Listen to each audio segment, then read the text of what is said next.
আসসালামু আলাইকুম।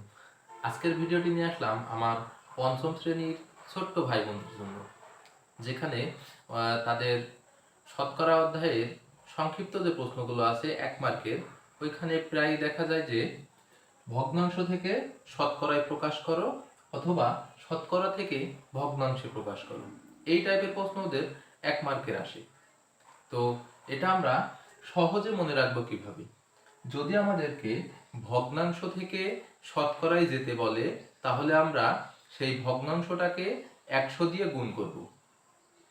আবার যদি আমাদেরকে শতকরা থেকে ভগ্নাংশে যেতে বলে, তাহলে আমরা সেই শতকরা সংখ্যাটাকে 100 দিয়ে ভাগ করব। তো এখানে আমি দুইটা উদাহরণ লিখেছি, একটা হলো ভগ্নাংশ লিখেছি আর একটা শতকরা সংখ্যা লিখেছি। চলো আমরা এই ভগ্নাংশটাকে কিভাবে আমরা শতকরায় প্রকাশ করব সেটা শিখি। তো আমি বললাম যে যদি ভগ্নাংশ থেকে শতকরায় যেতে হয়, তাহলে ভগ্নাংশটাকে আমরা 100 দিয়ে গুণ করব।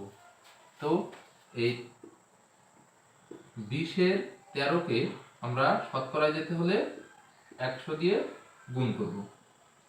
তো এবার দেখা যায় এই 20 আর 100, এই দুইটা, এই 100-কে 20 দিয়ে ভাগ করা যায়।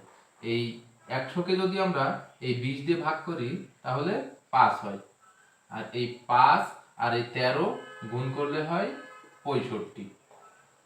তো এটা হলো 65%। আবার এই 25%-কে যদি আমরা ভগ্নাংশে প্রকাশ করি, তাহলে কি করব? 100 দিয়ে ভাগ করব।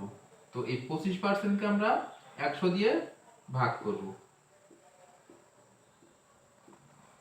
এখানে দেখা যায় এই 25 দিয়ে 100-কে ভাগ করা যায়, তাহলে এই ভাগটা আমরা করে দেব। 25 1 আর এর ভিতরে 4, এটা হলো 1-এর 4-এর 1।